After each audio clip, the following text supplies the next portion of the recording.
Imposto é uma quantia em dinheiro paga para o Estado brasileiro e aos estados e municípios por pessoas físicas e jurídicas. É um tributo que serve para custear parte das despesas de administração e dos investimentos do governo em obras de infraestrutura, como estradas, portos, aeroportos, entre outros, e serviços essenciais à população, como saúde, segurança e educação. O Ponto de Equilíbrio traz um tema que mexe com o nosso bolso. Você que está aí do outro lado, sabe o quanto você pagou de impostos nessa TV que você está assistindo o programa? Conta de luz, conta de água, a internet, a conta do mercado no final do mês. Pois é, o Brasil é conhecido como o país dos impostos e nós temos mais de 90. Você sabia disso? Um absurdo, né? Porque o salário é muito pouco para tudo isso. É abusivo, ninguém fala nada pra gente, para onde está indo, e a gente não vê as benfeitorias em tudo, transporte público, na saúde, em geral, em tudo.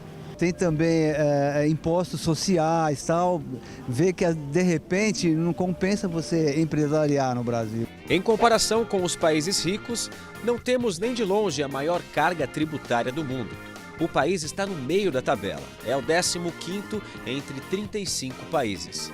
Devidamente comprovado que a carga tributária não é a maior do mundo, os arautos do negativismo dirão então que não é a maior carga tributária, mas é uma das maiores do mundo. Já mudou o discurso, mas ainda não explica o verdadeiro conteúdo da carga tributária aqui no Brasil e nos demais países. Os países que estão acima do Brasil têm sim uma maior carga tributária, mas com certeza dão um suporte total para o cidadão quando falamos de saúde, segurança pública, aposentadoria, estudos e estabilidade econômica. Ives Gandra da Silva Martins, nascido em São Paulo, 12 de fevereiro de 1935. Ele é advogado tributarista, professor, escritor e jurista brasileiro. Atualmente é o presidente do Centro de Extensão Universitária, também professor emérito da Universidade Mackenzie e professor honoris causa pela PUC Paraná, FMU Faculdades Metropolitanas Unidas e Centro Universitário FIEO. Ele é membro da Academia Paulista de Letras, do Instituto dos Advogados de São Paulo, da Ordem dos Advogados, Secção de São Paulo. Sua formação é de graduação em Direito pela Faculdade de Direito da Universidade de São Paulo, especialização em Direito Tributário pela Faculdade de Direito da Universidade de São Paulo, especialização em Ciência das Finanças pela Faculdade de Direito da Universidade de São Paulo e doutorado em Direito pela Universidade Presbiteriana Mackenzie.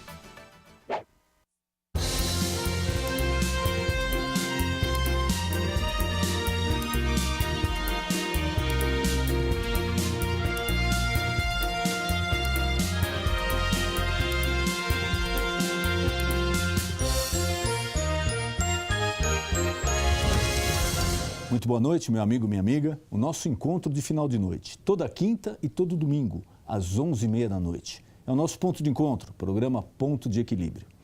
E você já sabe, se você quiser participar, criticar, elogiar, sugerir, estão aí todas as nossas mídias sociais. Tem o Facebook, tem o Twitter, tem o contato, tem o e-mail, tem o WhatsApp. Você pode usar qualquer um desses meios para entrar em contato conosco. O nosso convidado especial é sempre você. E nessa noite é com muito prazer que eu recebo aqui nos nossos estúdios um grande amigo, um ilustre jurista, um ícone no direito brasileiro, professor, escritor e, se eu ficar falando aqui, vou esquecer alguma outra coisa, Dr. Ives Gandra Martins. Dr. Ives, muito obrigado por ter aceito o convite do nosso programa, é um prazer recebê-lo aqui. Mestre Denis, o prazer é meu, a honra é minha de estar mais uma vez com você. Muito obrigado. Dr. Ives, momento político brasileiro. Porque quando se fala de momento político, nós envolvemos economia, nós envolvemos tributação, nós envolvemos emprego, nós envolvemos política. O país passou por uma fase um pouco conturbada, desde as eleições, a morte do candidato Eduardo, a ascensão da Marina, depois o Aécio, a volta da presidente Dilma à frente das pesquisas, uma eleição conturbada, sim, disputada até a última hora. E parece que quando tudo apontava para se acalmar, para uma normalidade, não. A economia vem passando por turbulência, um momento político agitado, escândalos da Petrobras, o mensalão, com alguns réus do mensalão já na rua, denúncias de corrupção. Para onde caminha a política, a sociedade brasileira, doutor? Nós estamos passando pela primeira vez dentro da democracia criada, a Constituição de 88, realmente é um problema que nunca houve na história do Brasil, nem mesmo no impeachment do Collor. E nós aliamos o problema político, o problema econômico e o problema do maior escândalo de corrupção, segundo o New York Times. Você vive uma parte da sua vida também nos Estados Unidos e sabe perfeitamente de que não houve na história do mundo, na história democrática do mundo, um caso de corrupção das dimensões da Petrobras. Os números são só para você ter noção, Denis, falam-se em bilhões de reais durante 8 anos. Ora, 1 bilhão de segundos, para que o telespectador tenha noção do que representa 1 bilhão, que nós falamos de 1 bilhão como se fosse um número qualquer. Você sabe quanto dura 1 bilhão de segundos? Não cheguei a fazer essa conta. 31 anos e meio. 31 anos e meio. Nós não temos noção do que representa 1 bilhão. É muito dinheiro. Foram bilhões e bilhões de reais. Isso, evidentemente, provocou um descrédito em matéria de corrupção do Brasil em todo o mundo. Alia-se a uma política em que ela foi alertada por muita gente. Aliás, todos os meus artigos na Folha, no Estado, no Globo, mostravam que, enfim, em programas de televisão, de que aquele caminho era incorreto. Eu não posso combater a inflação corrigindo o preço, congelando o preço. Nós liquidamos o setor de álcool, prejudicamos profundamente a Petrobras, que era obrigado a importar produtos mais caros, gasolina para vender mais barato. Liquidamos, em grande parte, toda a evolução tecnológica do setor energético, porque eles foram obrigados a trabalhar sem ter uma contrapartida, não tinha congelamento, né? não havia investimento. Hoje nós estamos pagando esse preço de muitos apagões por causa do problema da própria tecnologia que deveria ter sido aperfeiçoada. E nós tivemos o que é pior, entende? Uma inflação que continuou renitente, porque a Federação Brasileira, entende, não cabe no PIB. Nós criamos uma federação com 26 estados, um Distrito Federal, 5.568 municípios, e a estrutura da própria União não tem sentido. 39 ministérios, quando o Obama tem pouco mais de 20. Não tem sentido, o Brasil tem 113 mil, isso são dados oficiais do governo em 2014, 113 mil comissionados, pessoas que não prestaram concurso, quando o Obama tem 4 mil, a Merkel na Alemanha tem 600, uma todo mundo é concursado. 10 vezes maior que a nossa. Uma economia dos Estados Unidos, pelo menos 8 vezes maior do que a nossa. Agora, com o dólar, vai ser mais vezes, agora... porque nós estamos perdendo. E ela congelando preços de um lado, não diminuindo os quadros de outro lado. Inclusive, teve um aumento, né, do número de funcionários públicos. Muitíssimo. Desde a época do presidente Lula, acho que de 29 mil para 70 mil. O conseguiu diminuir em 8 anos o número de servidores públicos. Não foi nada expressivo, mas diminuiu, apesar do país ter crescido. O Lula aumentou, ela aumentou, 113 mil comissionados que não prestaram, grande parte desses são amigos do rei, que foram lá colocados, que custam, que geram problemas, e muitas vezes o comissionado que não tem a responsabilidade de um cidadão concursado, que tem a garantia do concurso, vai para a corrupção. Então, terminam vendendo favores, e o Brasil hoje vive um problema sério nesse particular. Felizmente, nós temos 2 órgãos que são absolutamente independentes, não prestam vênia ao poder, que é a Polícia Federal e o Ministério Público, e que vão apurando diversas das irregularidades que temos. Mas eu tenho a impressão que o projeto econômico dela, os 3 primeiros anos dela, Denis, nós tivemos as licitações fracassando. E fracassando por quê? Porque ela não queria dar condições do poder licitante daqueles que, ela como poder licitante, daqueles que iriam entrar na licitação e terem lucratividade. Queriam que todos os riscos ficassem para aqueles que estavam entrando na licitação. Então, nós tivemos pouquíssimos investimentos. O PAC não funcionou. Ela percebeu isso no ano de 2014, quando começou a dar condições melhores, mas o que ela fez com a energia elétrica foi uma barbaridade, porque ela obrigou todo mundo a fazer novos contratos para que se tivesse aqueles preços congelados. Hoje nós estamos pagando isso. O etanol foi prejudicado em relação ao congelamento. Só para ter uma noção, Denis, desde o Código de Hammurabi, que é o primeiro congelamento que se conhece na história, nunca deu certo o congelamento. Diocleciano, em 301 depois de Cristo, ele tentou, no máximo, fazer um congelamento e fracassou. E aqui nós tivemos o plano Cruzado, o plano Brescia, o plano Primavera, o plano Collor, todos fracassaram. Só o plano Real deu certo porque eles não fizeram congelamento. Tiveram a genialidade de, primeiro, conseguir reservas para evitar a especulação. Depois, eliminaram o déficit público, quando automaticamente deixaram de pressionar a inflação. E como havia diversos índices, desembocar todos os índices na URV. Durante 3 meses, nós tivemos 2 moedas, moeda de conta e uma moeda de pagamento. Quando todos os índices estavam no URV, transformou a moeda de conta em moeda de pagamento, acabou a inflação. Com reservas, evitou a especulação e sem déficit público, deixou de pressionar. Resultado, até hoje o governo vive à custa de um plano que o PT combateu, que foi criado no governo Itamar, através de Fernando Henrique. O Lula, presidente Lula, não era presidente ainda, ele mas foi atacava, radicalmente contra. E hoje isto ainda que dá uma certa estabilidade, porque com todos os erros, a nossa inflação está pouco acima de 7%. Mas já agências começam a prever que nós vamos ter 8% até o começa fim do a chegar naquele emblemático 2 dígitos, Exatamente. Né? Que é o receio de todo mundo. A hora que passar para 2 dígitos, ninguém mais segura. Perde o controle. Agora, esses erros que ela foi fazendo em 2013 e que poderia já correr em 2014, no ano eleitoral, ela passou a contar vantagens que não tinha.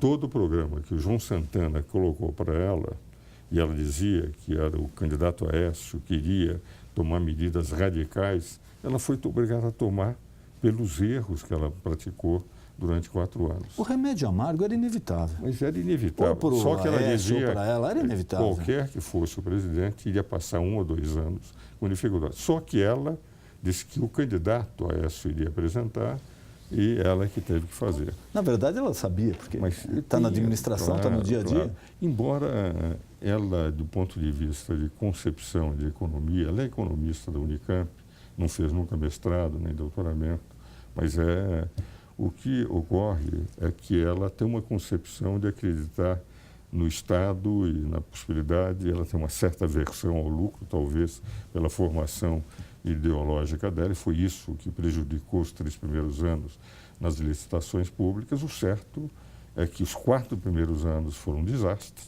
que levou o país a essa situação. Ela teve que partir para remédios amargos, mas ela perdeu credibilidade no discurso com o Congresso. Ela não tem diálogo com o Congresso. No entanto, que perdeu as eleições para o PMDB, tanto o Renan Calheiros, que agora ainda era aliado quando foi eleito presidente, agora passou, e o Eduardo Cunha, que decididamente já fazia críticas veementes, ela perdeu o diálogo com o Congresso. Numa economia de alta dificuldade, ela sem diálogo com o Congresso, tendo dificuldades até para a nomeação de um ministro do Supremo Tribunal Federal, que tem que ser aprovado pelo Congresso. Que ainda está em aberta a vaga? Está aberta a vaga. Faz com que hoje nós vivamos um momento muito político. Tem que haver um fato muito bom. E o que todos desejam é que o Brasil não seja rebaixado em nível de grau de investimento para grau de especulação, porque aí nós vamos ter uma fuga de investimentos brasileiros e para fora, e estrangeiros muito grande. Como a Petrobras foi recentemente, né? Exato. A Petrobras foi. Isso é que preocupa, porque nós podemos ter essa mesma desqualificação da Petrobras aplicada ao Brasil.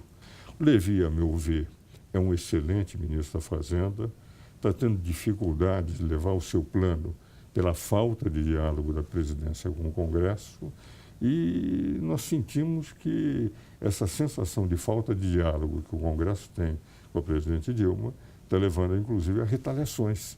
E as retaliações em matéria de economia tiram toda a credibilidade do governo perante os investidores. E o investidor hoje é muito atento, é muito sensível a qualquer bobagem notícia. pensar que nós podemos jogar pôquer. Economia, eu hoje, com 80 anos, estou aposentado. Tenho o título de professor emérito quando o cidadão deixou de ser professor titular. Entende? Ganhei os títulos da faculdade. Mas o que ocorre? Eu sempre ensinava em economia.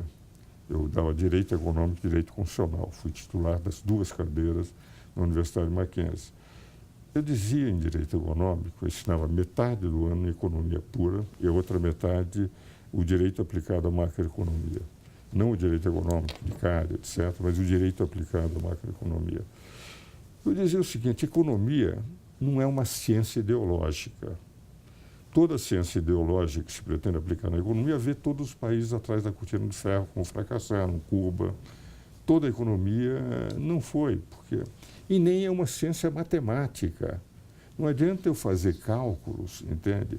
Que se eu fizer isso, vai haver...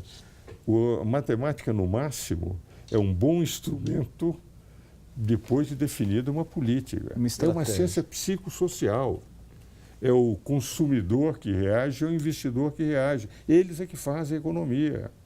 A economia é um jogo de pôquer, um jogo de xadrez, não é um jogo de pôquer que eu posso blefar, diz que eu vou fazer isso. Cada é um jogo de xadrez, ou eu entendo daquele jogo vendo o tabuleiro de xadrez, que está tudo à vista, ou eu não entendo do jogo.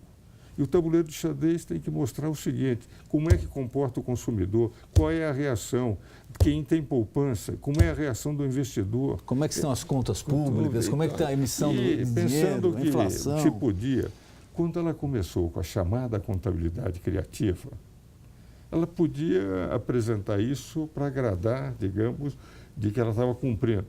Mas todo investidor sabe o que é uma contabilidade criativa, é uma contabilidade que não corresponde à realidade, né? Quando ela dizia a contabilidade, 2 ou 3 anos atrás, da Petrobras, uma contabilidade intocável, perfeita, é evidente que não era. E já estava, desde 2004, esse assalto, esse saque à Petrobras.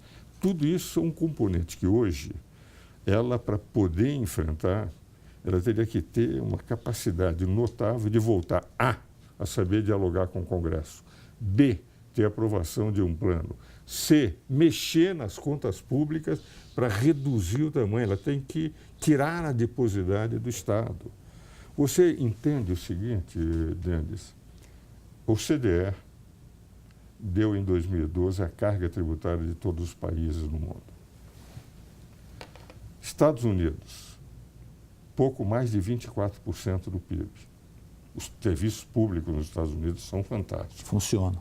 Na grande maioria, esmagadora maioria, funciona. Coreia do Sul, que concorre com um país emergente, 24 e poucos %. México, que hoje passou o Brasil na produção da indústria automobilística, 19%, 19 qualquer coisa. China, abaixo de 25%.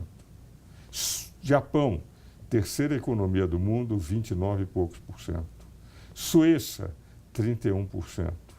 Brasil, em 2012, 35,71%. É muita coisa. Em 2013, eu não tenho os dados do CDE ainda, foi para 35% e 35,95%. A Alemanha está pouco acima de 36%. E há serviços públicos na Alemanha. Então, nós pagamos tributos por quê? Para sustentar aquilo que eu brinco sempre. A Federação Brasileira não cabe no PIB. É para sustentar esta máquina. Pega, por exemplo, o Denis, o que me impressiona. Bolsa Família em 2013. Quanto gastou o governo? 20 bilhões de reais. De um orçamento superior a 1 trilhão de reais. Isso é 2%. Para 13 milhões. Então, uma obra social que eu admiro, ela tem razão, ao presidente Lula, presidente Dilma. Que muito o Bolsa bom, Família mas não custou nada. Começou, o projeto do Fernando Henrique. É do Fernando Henrique, né? é o Bolsa, Família, era a Bolsa Escola do Fernando Henrique, lógico, se transformou no Bolsa Família. Quando assumiu o poder, ele incrementou levou adiante, mas a ideia era do Fernando Henrique. Da Ruth Cardoso. entende? Do Fernando Henrique, Bolsa Escola. Agora, você pega no orçamento de R$1 trilhão, você gasta 2%, e com isso justifica, tem um eleitor baratíssimo. Mas, por outro lado, dizer que toda a política foi social e o resto? Aplicação em investimentos. Os investimentos não andam, o PAC está parado. O governo Lula dizia que até 2012 nós teríamos a transposição do Rio-São Francisco. Nós estamos em 2015, a obra está inacabada. O caso, por exemplo, da Indonésia. Eu sou contra a pena de morte, fui da Anistia Internacional, você sabe disso, me conhece muito. Na Indonésia, o narcotraficante é condenado à pena de morte. Eu sou contra a pena de morte, mas é a lei. Mas é a lei do país. Todos os indonesianos que praticam narcotráfico são condenados à pena de morte. Foi um brasileiro lá, ela retira o embaixador, porque ele foi condenado à pena de morte. Num momento que a balança comercial do Brasil está com déficit, a Embraer tinha um contrato fantástico com a Indonésia. Qual foi a reação do governo indonésio? Lógico. Cortou o contrato. Previsível. Prejudicou um momento que nós precisamos de entrada de divisas, que a balança é negativa. Então, eu tenho a impressão que alguns atos que ela não pensa, sendo presidente da República, as consequências do ato. Das divisas, doutor, o PT sempre usa o seguinte argumento, e isso é comprovado estatisticamente, que nunca as reservas cambiais estiveram tão altas. E quando se fala da política que já vinha sendo estabelecida pelo PSDB, pelo presidente Fernando Henrique, eles falam, não, mas vocês estão esquecendo de um detalhe. A política neoliberal do PSDB quebrou o país 2 vezes, que teve que recorrer ao Fundo Monetário, etc. E hoje nós temos reservas cambiais elevadíssimas. O que está acontecendo com essas reservas cambiais? Porque parece que está caindo de maneira assim abrupta. Em primeiro lugar, não é verdade que quebrou. Eu vou contar um diálogo que eu tive com o Fernando Henrique. Ele contou um episódio que, como tinha testemunhas, eu posso contar na televisão. Quando o dólar chegou a R$4 no governo Fernando Henrique em 2002... Na virada ali do Fernando Henrique para o Lula, dezembro de 2002, eles estava em junho de 2002. O Malan e o Armínio Fraga, e o Lula dizendo, eu vou quebrar, vou contra o sistema financeiro, vou fazer com que esses banqueiros paguem. Toda a campanha do Lula, e a campanha do Lula, ele em primeiro lugar, depois do episódio da Rosiana, o dólar foi subindo, e o Malan e o Armínio Fraga chegaram para o Fernando Henrique, presidente. O senhor, que tem excelentes relações no Fundo Monetário Internacional, ajudou a atual direção a eleição com os países em desenvolvimento, nós temos um empréstimo ponte de 15 bilhões de dólares. Porque isso acalma o mercado, o dólar vai cair. O Fernando Henrique ligou, eu acho que para o Bradley, não sei para quem, e disse, olha, eu estou precisando de um empréstimo ponte, os fundamentos da economia estão muito bem, e eu queria que vocês me auxiliassem. O cidadão disse, 30 bilhões servem? Então era o prestígio do Fernando Henrique. Ele disse, claro, ele ia pedir 15 e ofereceu 30. Ele até brincou com uma lança, né? Eu não consegui os 15 nem 10, não, foram 30. Pois bem, agora eles puseram uma condição. Disse, presidente, o senhor teria que chamar os 4 candidatos, o empréstimo ponte vai passar o seu mandato para o outro mandato, que eles se comprometem, se for feito. Aí ele chamou o Lula e disse, Lula, você continuar atacando todos os banqueiros, o sistema financeiro, você vai pegar um país arrasado. Agora, se você se comprometer, eu consigo isso, acalma o mercado e você vai pegar um país porque você está em primeiro lugar. O Lula disse, olha, seja tranquilo, não vou atacar mais. E não atacou, ele teve esse pragmatismo. Não, realmente surpreendeu muita gente. Ele mudou de uma política para o outro. Quem é que ele convida em primeiro lugar? O Henrique Meirelles, ex-presidente que vinha do Banco de Boston. E que tinha feito um grande trabalho. Foi presidente internacional do Banco de Boston. Resultado, ele conseguiu, graças a ter o verdadeiro ministro da Economia do Lula, foi o Henrique Meirelles, ele conseguiu, evidentemente, receber uma economia ordem, um plano real estável e pegou um boom da economia. Se nós pegarmos o período de 98 a 2002 do Fernando Henrique, era um período de depressão mundial. Exato. De 2002 até 2007, era um período de boom. Crescimento. Todos os países se desenvolveram e o Brasil desenvolveu-se menos do que os outros países emergentes. Quando deveria ter desenvolvido mais pelas commodities. Claro, né? mas nós fomos, mas mesmo assim, e o interessante, eu escrevi um livro em Coimbra com três professores portugueses, e mais eu e o Paulo Rabelo, aqui do Brasil, sobre a crise financeira internacional de 2008 e 2009, do Lehman Brothers. E o que ocorre? Ele, não é que ele pegou uma economia organizadíssima do Fernando Henrique, tanto que não teve problema nenhum, com um plano real, e ele que foi contrário ao plano real, e gozou de um crescimento decorrente do crescimento mundial. Eu brinco sempre, né, que eu acho que o Lula é um sujeito pragmático, com uma capacidade carismática. Não tenha dúvida. Indiscutivelmente. Muito hábil. Ele, nesse particular, tem uma habilidade incomensurável maior do que o presidente Dilma. Mas o que ocorre? Me lembra uma história do Jorge Amado, do capitão de alto mar, entende? Porque quando o Brasil ia entrar na ciranda financeira, porque estava mais atrasado que os outros países, quebrou o Lehman Brothers, o Brasil não entrou, então ele não sofreu os impactos. Me lembra aquele romance, aquele conto do Jorge Amado, do capitão de longo alcance, do cidadão que se dizia que era almirante, um dia pega um navio, ele conta isso para o comandante do navio, ele disse, não, então o senhor vai comandar o meu navio até o próximo porto. Ele disse, com maior certeza, ele tinha roupa ali. Então, ele, toda hora que chegava marujado, o que eu faço? Fale com o imediato, fale com o imediato. Quando chegou no porto, os passageiros estavam encantados com a maneira que ele tratava e todos os marinheiros na certeza que ele não entendia nada. Quando foi para aportar, o que ocorre? Os marujos, o que fazemos agora, comandante? Fale com o imediato. Disse, não, mas essa é o comandante que manda. Nunca é o imediato. E ele não sabia o que fazer, ele disse, lançam as âncoras. Então lançaram as âncoras, enquanto todos os navios se aportaram, deles com alto mar tiveram que ir escaleres. Né? Ele saiu desmoralizado, quando precisou todo mundo mesmo. rindo e tal. Foi para um bar, pegou uma bebedeira enorme e de manhã ele é carregado pela marujada. Ele não entende, tinha caído uma tempestade monumental naquela noite. E os navios que estavam aportados, alguns afundaram. Como o dele estava em alto mar, sobreviveu. Então, ele foi considerado um gênio por ter lançado as âncoras. Conseguiu Como o prever Brasil isso daí. atrasou a entrada, deu a impressão de que nós conseguimos passar aquela marolinha que ele disse, porque nós não estávamos preparados para entrar. Estávamos começando a entrar na ciranda financeira, entende? Estourou, outros países que estavam na ciranda financeira sofreram.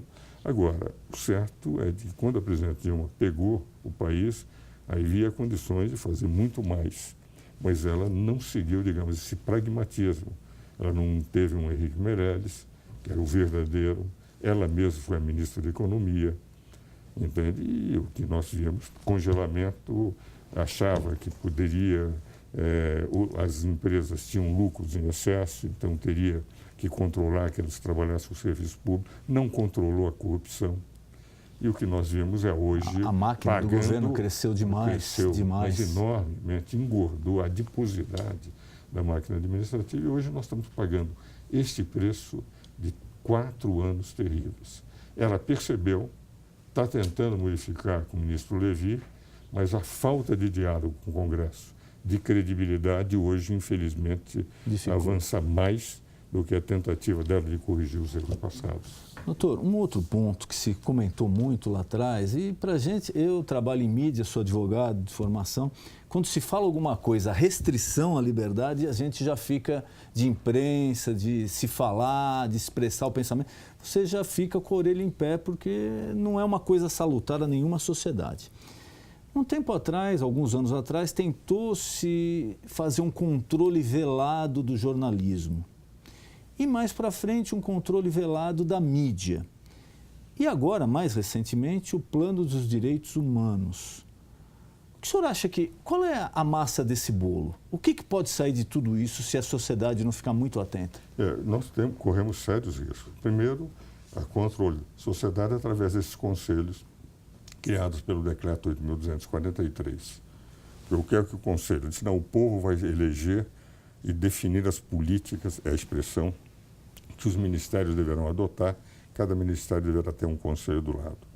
Ora, não é os conselhos eleitos pelas pessoas que eles vão definir, porque não é obrigatório, que representa a definição de política. A tripartição de poderes, quem representa o legislativo, que é a definição de políticas, é indiscutivelmente o legislativo. Eu não posso dizer para o legislativo, você vai ser um poder inútil, e agora quem vai definir são conselhos eleitos pelo povo, mas que eles vão controlar as eleições, como acontece na Venezuela, Bolívia, Equador, ou como aconteceu nos sovietes da Rússia, da União das Repúblicas Socialistas Soviéticas. Então, isso é um perigo. Por outro lado, o controle da mídia, eles querem, e voltaram agora mesmo, o governo da mídia, através do deputado Rui Falcão, do presidente Rui Falcão, de dizer o seguinte: nós temos que democratizar a mídia, e não é possível que haja o controle dos grandes órgãos por determinadas pessoas.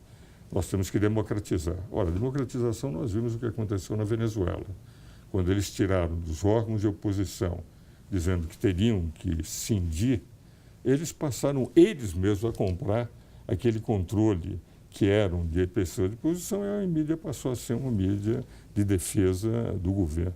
Clóvis Rossi, que é um homem de esquerda, ele declara outro dia que o verdadeiro golpista na Venezuela é o Maduro. Eu não sei se chegou a ler esse artigo.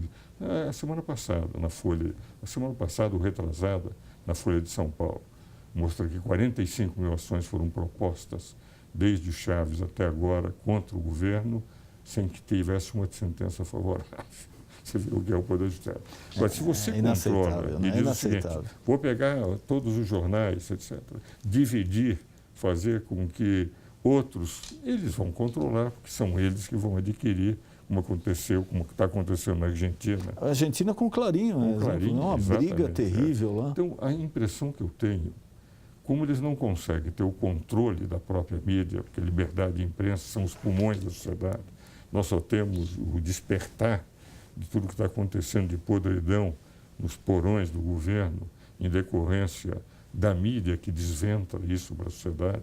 Nós só tomamos conhecimento através da mídia. Se você cala a mídia, você elimina a democracia, porque o povo não sabe e vai ter que aceitar o discurso oficial uma única versão, das ditaduras. uma única versão, fica complicado. Então, esse risco, porque eles voltaram agora e disseram: não, nós não queremos o controle da imprensa, nós queremos o controle na democratização do controle da quem tem a detenção dos diversos órgãos de imprensa. E se nós analisarmos, você tem, evidentemente, grandes órgãos de imprensa, mas tem uma imprensa espalhada por todo o Brasil, tudo quanto é cidade do interior, tem o seu jornal, enorme, a sua rádio, entende? O que vale dizer, é bobagem falar nisso, apesar de haver determinados órgãos que têm, digamos, uma concentração maior, nós temos um espalhado extraordinário, e essa concentração tem mostrado ser muito boa para o Brasil, Denis. Por quê? Porque nós conhecemos o que está acontecendo dentro do governo graças à liberdade de imprensa. E a nossa Constituição é de uma clareza, dizendo o seguinte, que artigo 220, nenhum controle, nenhuma censura pode ser posta à imprensa. Então, me parece que cada vez que eles fazem essa tentativa é para calar. Com os conselhos, eliminar o legislativo, que não dará problema. Controle da mídia, eliminar a possibilidade da sociedade de saber o que está acontecendo. O conselho, e é um regime de ditadura. Não seria, se passar esse conselho, uma atribuição do legislativo? Mas eles estão tirando a atribuição do legislativo. O conselho já existe, o decreto. O que eles não fizeram foi a nomeação. Esse decreto que está aí, já criando os conselhos, é um decreto, a meu ver, que o legislativo poderia, aliás, o legislativo já segurou, já suspendeu por enquanto a vigência. Houve uma sessão dizendo que esse decreto, o próprio Renan Calheiro, no Senado, o decreto não poderia ter vigência, eficácia imediata. A vigência teria, mas não teria eficácia. Até um exame pelo legislativo, porque o decreto é do executivo, foi o executivo que apresentou. Agora, se eu tenho conselhos que vão definir políticas, o legislativo deixa de existir. Será uma casa de tertúlias acadêmicas, não será uma casa de deliberações legislativas. Não é? Então, eu tenho a impressão, controlando o legislativo, controlando a imprensa, eu tenho a sensação que nós caminhamos seriamente. Felizmente, os anticorpos da democracia do Brasil são muito maiores, entende, do que na Venezuela, do que na Bolívia, do que no Equador. Eu estudei muito. Mesmo porque passamos aqui por processo de impeachment, a democracia... Não, o impeachment é um processo continuou da muito bem, isso daí... É um processo constitucional, está na Constituição. Né? O que eu acho que a gente não deseja para o Brasil é que siga o rumo que alguns países seguiram. Ou, se resolver seguir, tem que ter uma discussão muito ampla sobre tudo isso. Não pode ser feita de uma forma arbitrária. Olha, a partir de tal data, através desse decreto, vai funcionar de tal forma. Exatamente. Mas o que acontece nos outros países, eu estudei a Constituição dos 3 países bolivarianos, Bolívia, Venezuela e Equador. Quando eu fiz meu depoimento no Senado, contrário à entrada da Venezuela no Mercosul, antes que nós tivéssemos uma demonstração de efetivo processo democrático dentro da Venezuela, e ela aceitasse todo o acervo normativo já acordado pelos países do Mercosul, e o meu depoimento no Senado foi com o Celso Laver, também defendendo a mesma posição. Por quê? Porque nesses países havia um centro espanhol, CEPS, Centro de Estudos de Programas Sociais de Políticas Sociais. Esse centro de estudos de pesquisas de estudos sociais na Espanha, eles imaginaram um modelo constitucional pelo qual só existem 2 poderes numa democracia, o executivo e o povo. Os outros 3 poderes, que eles consideram poderes, Ministério Público, o Poder Judiciário e Legislativo, são poderes acólitos, vicários, secundários. Ficam em segundo plano. Segundo plano. Agora, então, em vez de plebiscitos, referendos, serem iniciativa do Legislativo, pertence ao Executivo a convocação, porque é o contato do povo com o Executivo. Ora, os referendos, plebiscitos, esses contactos, é evidente que quem tem o poder pode manipular o povo. Resultado, você não tem 5 poderes. O povo e o poder executivo só tem um poder. O legislativo não existe, o judiciário não existe e o povo é manipulado. E vai se legislar por referendo, por plebiscito. Não, por referendo, quando não acontece na Constituição venezuelana. A Constituição venezuelana, além do presidente poder convocar referendos, plebiscitos, ele pode pedir ao parlamento venezuelano as leis habilitantes. As leis habilitantes dizem o seguinte: no momento de crise eu preciso legislar. O Maduro pediu por 18 meses, o Chávez pediu. E daí o Poder Legislativo não precisa mais legislar, eles é que fazem as leis. Ora, por exemplo, na Constituição Equatoriana, eu estudei isso a pedido do Moscardo, quando ele resolveu, era embaixador e presidente da Fundação Alexandre Guzmão, ele resolveu publicar as 34 constituições americanas com um estudo de um constitucionalista de cada país. E foi uma edição muito interessante, que, aliás, se você, como advogado, pedir à Fundação, são 6 volumes, que vale a pena ser lido. Ora, eu estudei porque eu fui o brasileiro convidado para escrever sobre as constituições americanas e a brasileira. Na Constituição Equatoriana, o presidente venezuelano pode dissolver, inclusive, se quiser, o Congresso. Na Constituição Equatoriana, eles não, nós somos mais democráticos. O presidente pode dissolver o Congresso e o Congresso pode destituir o presidente. Mas se o presidente for destituído pelo Congresso, o Congresso se dissolve automaticamente. Ele tem poder de dissolver. Vai dissolver os dois. Né? Ele pode dissolver sozinho, se o Congresso quiser, vai dissolver Bolívia, os dois. São constituições preparadas para dar toda a força ao Executivo. Ora, isto daqui tem um apoio total da presidente Dilma. Você vê a Bolívia, o que fez com a Petrobras, e nós não tivemos reação nenhuma. O Equador, o que fez com o Odebrecht, nós não tivemos reação nenhuma. A Venezuela, que não paga, e o Brasil auxiliando de todas as formas. Cuba, nós construímos um poço. Os empréstimos do BNDES. E, ao mesmo tempo, aliás, empréstimos que deveriam ser aprovados pelo Congresso Nacional. Todas as questões da dívida externa têm que ser aprovada as questões referentes às obrigações internacionais do Brasil têm que passar pelo Congresso Nacional. E aquilo foi feito diretamente via BNDES, é matéria que merece uma reflexão. No mínimo, discussão. Exato. Você que é advogado sabe disso melhor do que ninguém, Denis. como uma competência do Legislativo. Por que a competência na Constituição? O Executivo pode fazer loucuras. Então, o Congresso, que representa a totalidade da nação, o Congresso é que tem que examinar. O Brasil pode, não pode se endividar externamente nesse nível. E há uma razão também, que o Executivo representa a maioria da nação. E nem sempre a maioria da nação. Quando há segundo turno, ele representa menos do que a maioria da nação. Dilma foi eleita praticamente com 38% um pouco mais da metade dos eleitores inscritos. Então, ela representa 38% dos eleitores inscritos. Porque foi mais de 50% dos votos úteis, claro, apurados. Exato, né? 20% eles deixaram de comparecer. O Legislativo não. Eu tenho situação e oposição. No Executivo só tenho situação. Então, a razão de o Constituinte dar essa competência ao Legislativo é que o Legislativo representa situação e oposição. Toda a nação está lá representada com seus deputados, senadores, em função de eleições que foram feitas.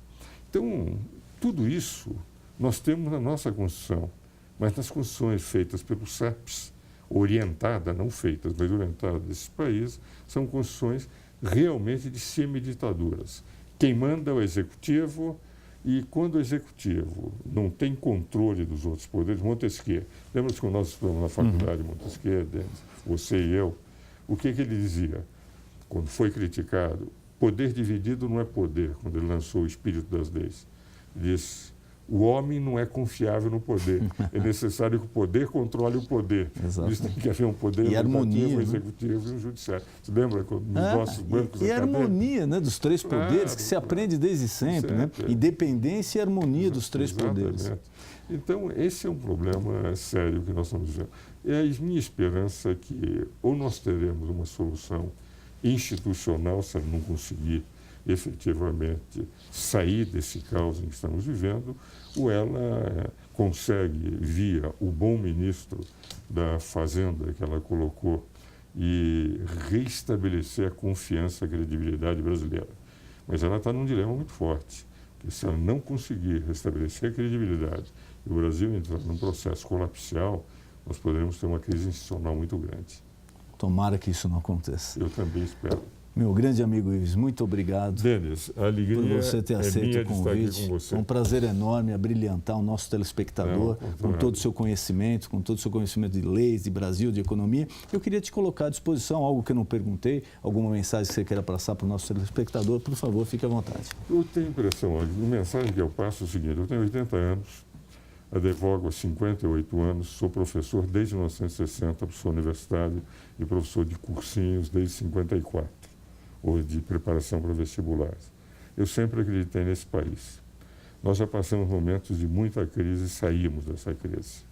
Eu acho que nós vamos sair dessa crise não com tanta tranquilidade, mas vamos sair da crise. Porque o Brasil é muito maior do que os governos existentes e muito maior do que cada um de nós. Se todos nós nos unirmos para procurarmos soluções e dermos à cidadania o verdadeiro perfil que a cidadania deve ter, cada um exercendo a cidadania, não concordando, escrevendo cartas aos eleitores, mandando aos seus deputados, aos seus representantes, as suas posições pessoais, protestando junto aos poderes para mostrar a sua opinião. Quando nós aprendemos a exercer a cidadania em plenitude, efetivamente, não só sairemos de qualquer crise, como vamos transformar o país numa grande nação. Muito obrigado, professor. Foi um prazer recebê-lo. E você já sabe, o nosso encontro de final de noite, toda quinta e todo domingo, às 11h30 da noite. Programa Ponto de Equilíbrio. Boa noite.